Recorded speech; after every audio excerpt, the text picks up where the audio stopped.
Presents have all been opened. My house, you don't want to see down there. It's a mess. But I wanted to give you my wins and fails for our gifts this holiday season.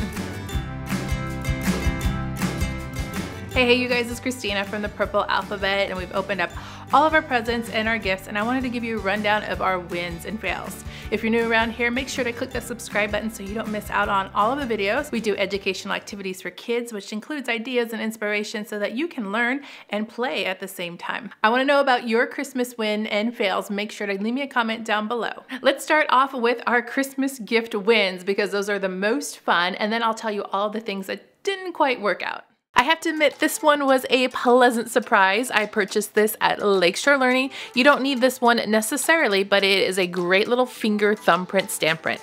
Along with it, I got this book, also from Lakeshore Learning, and it has step-by-step instructions on how to make thumb pictures. It is so cute. I couldn't get over it. I was actually excited to give it, but my kids were even more excited to actually make it. It's very detailed. It really tells you step by step, and it shows you the strokes directly underneath the picture. So all you need to do is stamp your thumbprint and go to town with drawing in each item it tells you to do. My kids really liked this, and they were so surprised on how easy it was, and it just was a very simple process, and they felt like they accomplished it. This is really cute. They instantly made cards for a lot of family members. Definitely a win.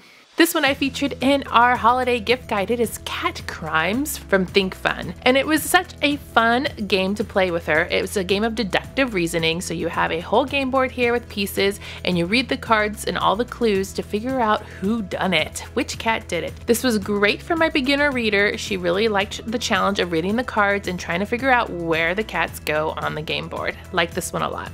This one was in addition to a gift we've previously got for the Tegu blocks. These are magnetic blocks, and they are highly recommended on my list of things for kids. But what I really got were these wheels. It was a set of wheels I found on Amazon, and it was a great complement to the sets we already have. I have to warn you, these sets are not cheap. They are more pricier than some other magnetic block sets out there. However, I really do like them. We've added on to our set a little bit at a time, once every year, and I would say about what we have here, 3 or 4 sets is all you really need. We have 2 smaller sets and a larger set, but these wheels definitely take it up a notch and give us a lot of options in creating things. They're magnetic and they stick right on. This one was a gamble. They are play sticks. I purchased these at Lakeshore Learning. You can also find them on Amazon. This one is a little bit different because it comes with a guide to make some a little bit more complex creations. So the way the pieces work is you lay them out like this. They have little notches in each rod, and you stack them on top of each other to make your creations. Now it also comes with all these other pieces, and those are for making a little bit more complicated things like cars and whatnot. So this was a definite hit. My kids really enjoyed this because it was one step up from just playing with the rods themselves. Let's move on to sensory items. This item was a gift from another family member to my children's. It's the Orbeez Spa. They also have one for hands.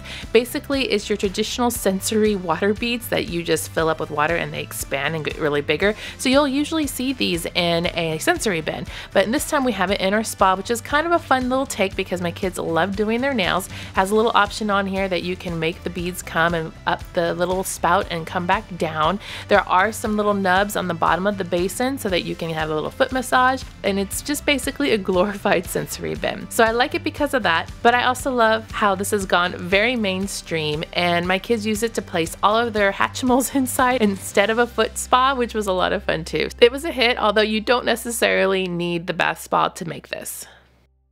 So those were the things that we absolutely loved. They were played with right away and opened and played with continuously. But then let me tell you about our Christmas gift fails. Going along with the sensory items, these are bubble drops from Pick Me Pops, and I was so excited for these because I thought my sensory seeker child would love them, and she did. She loved them a lot. They're really hard to find, so I have some Instagram pictures because I was so happy that I did find them. And on Christmas morning, I even sent an Instagram too. I'll showing you how they worked. They're a little silly, a little funny. Inside, there's a little ball that squeezes out of the fish's mouth. Inside, there's water and glitter. It's a lot of fun to do over and over, a little bit addictive. But it ended up with a leak, which is why it's on my fail list. And here's what I'm left with. Unfortunately, just the cover. I thought it might be just a fluke in just one, but no, our second one also ended up with a leak, so I'm disappointed and very sad to say that this one is gonna end up in the trash as a fail, although it was a lot of fun while it did work. Another sensory item we tried were the water beads inside of a squishy. They came in so many different shapes, like this one here, and you can see all the beads kind of exploding out.